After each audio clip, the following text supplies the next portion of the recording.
Hello दोस्तों, कैसे हैं आप सभी लोग। उम्मीद करता हूँ सभी लोग खैरियत से होंगे और भरपूर जोश से होंगे कि हमें अपने केस को लड़ना है और आगे ले जाना है। तो आप मेरी बात से समझ ही गए होंगे कि आज की मेरी वीडियो का टॉपिक क्या होने वाला है, कि हमारे केस को आगे बढ़ाना है तो हमें क्या करना है। ओके, तो जैसा कि आप जान ही रहे हैं, पिछला केस जो हमारा high court Delhi high court में चल रहा था उसे डिसमिस कर दिया गया था। उसमें जो भी हमारे पॉइंट्स थे उनको निराधार बताकर हमारे केस को डिसमिस कर दिया। क्योंकि दोस्तों कुछ ऐसा भी रहता है, जैसे कि गवर्नमेंट ऑफ इंडिया की तरफ से अगर कोई रूल आ रहा है तो कोई भी एक जज जो होता है वो उसके खिलाफ़ थोड़ा एक्शन देने से डरता भी है, ताकि उसके खिलाफ़ कुछ एक्शन ना हो जाए या उसका प्रमोशन नहीं रुक जाए आगे वगैरह वगैरह। तो दोस्तों अगर कुछ लोग कह रहे थे, कुछ स्टूडेंट्स कह रहे थे कि सर डायरेक्ट हम सुप्रीम कोर्ट में क्यों नहीं जा सकते। तो मैंने बड़ी पिछली वीडियो में बड़े क्लियरली समझाया आपको कि जो सुप्रीम कोर्ट में डायरेक्ट हम किसी भी केस को फाइल नहीं कर सकते हैं, क्योंकि वो मतलब कहते हैं जैसे फ्रेश केस जो होता है वो सुप्रीम कोर्ट एकदम नहीं लेता है। इसलिए हमें हाई कोर्ट के थ्रू जाना रहता है। और हाई कोर्ट में भी फर्दर एक लेवल होते हैं, प्रोसीजर होते हैं। पहले आप सिंगल बेंच के थ्रू गए थे हम लोग, ठीक है। अब उसके बाद भी हम डायरेक्ट सुप्रीम कोर्ट में अपील नहीं कर सकते। यहाँ से क्या होगा, अब हमें हाई कोर्ट से डबल बेंच के थ्रू जाना पड़ेगा। डबल बेंच के थ्रू अपील करनी पड़ेगी, मतलब 2 जज की बेंच रहेगी वो। उसके बाद उससे हम अपील करेंगे, फर्दर हमारा केस इससे मजबूत भी हो जाएगा।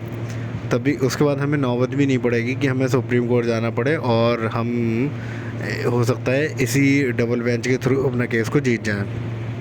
तो दोस्तों, जैसा कि मैंने स्क्रीन पे जान के ये लगा रखा है कि जो पब्लिक नोटिस है ये 30 अप्रैल 2024 को NCSM की तरफ से जारी किया गया था कि हम नेक्स्ट एग्ज़ाम कराने जा रहे हैं, और उसका एलिजिबिलिटी क्राइटेरिया क्या है और कौन कौन से स्टूडेंट्स में इन्वॉल्व होंगे। मतलब जिन्होंने 20 दिसंबर 2023 के बाद इंटर्नशिप स्टार्ट किए या 20 दिसंबर 2023 से स्टार्ट किए, वो लोग इसमें इन्वॉल्व होंगे नेक्स्ट एग्ज़ाम में। तो मैंने दोस्तों स्क्रीन पे ये जानबूझ के लगा रखा है ताकि आप लोग ये देखें कि NCSM अपनी बात पर भी कायम है कि हम नेक्स्ट एग्ज़ाम कराएंगे। तो दोस्तों, हमें जब तक इस चीज़ को जब ही ख़त्म कर सकते हैं हम, या जब ही इस पे स्टे लगवा सकते हैं, या जब ही अपने नियमों से इसे हटवा सकते हैं, जब हम लड़ते रहेंगे। दोस्तों, किसी भी चीज़ के लिए लड़ना बहुत ही ज़रूरी अहम होता है। अगर कोई भी चीज़ आपके ख़िलाफ़ होने जा रही है, जब तक आप आवाज़ नहीं उठाएंगे तब तक आपको दबाया जाता रहेगा। कोई भी चीज़ हो, अगर समाज में कोई मुद्दा है जिसको लेके आपको दबाया जा रहा है, प्रताड़ित किया जा रहा है, तो जब तक आप दबते रहेंगे, जब तक प्रताड़ित होते रहेंगे, जब तक आप उसके ख़िलाफ़ आवाज़ नहीं उठाते।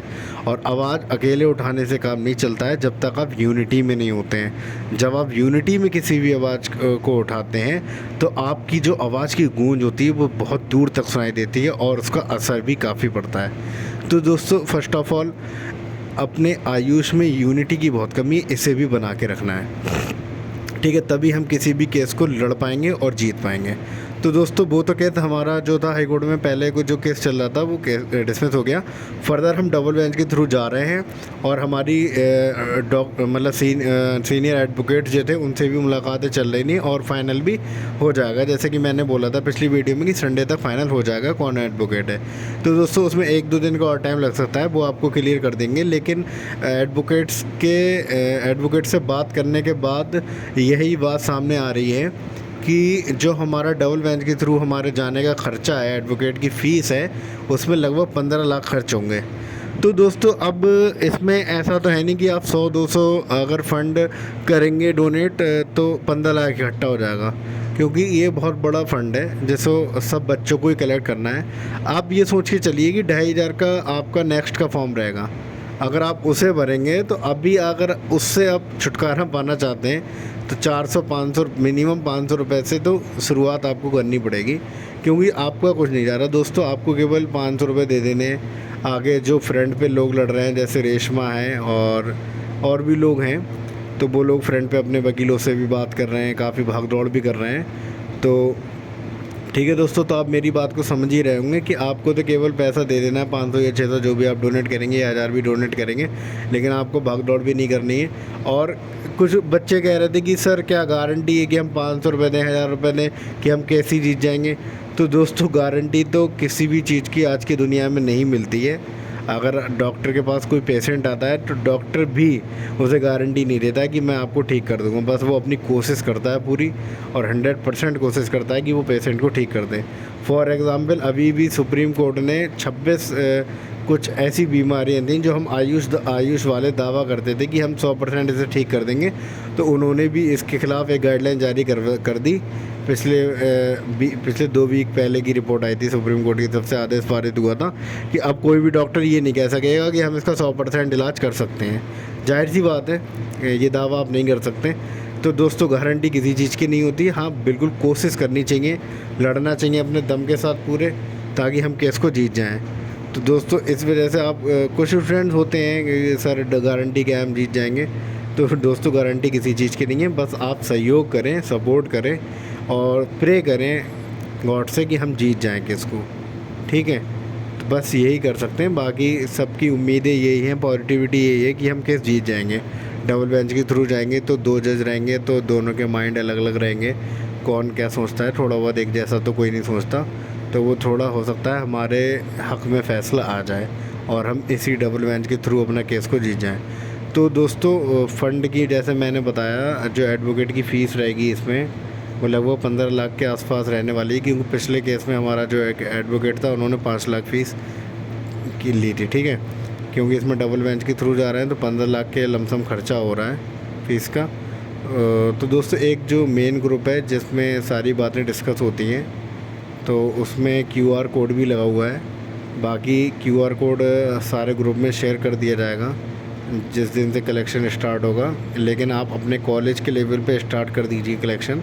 जो कॉलेज पे लेवल पे अपने अपने बैच का CR हो वो कलेक्शन को स्टार्ट कर दें, ठीक है। और उनकी बाकायदा लिस्ट बनाता रहे किसने स्टूडेंट ने कितना कितना पैसा दिया, और बाकायदा जब आपको निर्देश दिया जाएगा इस चीज़ का कि आप पैसा भेज दीजिए, तब आपको QR कोड भेज दिया जाएगा। दोस्तों आप उस पर अपना पूरी लिस्ट बाकायदा स्क्रीनशॉट के साथ और अपनी जो भी आपने बनाई होगी वो आप डायरेक्ट उसमें भेज दीजिएगा, ठीक है।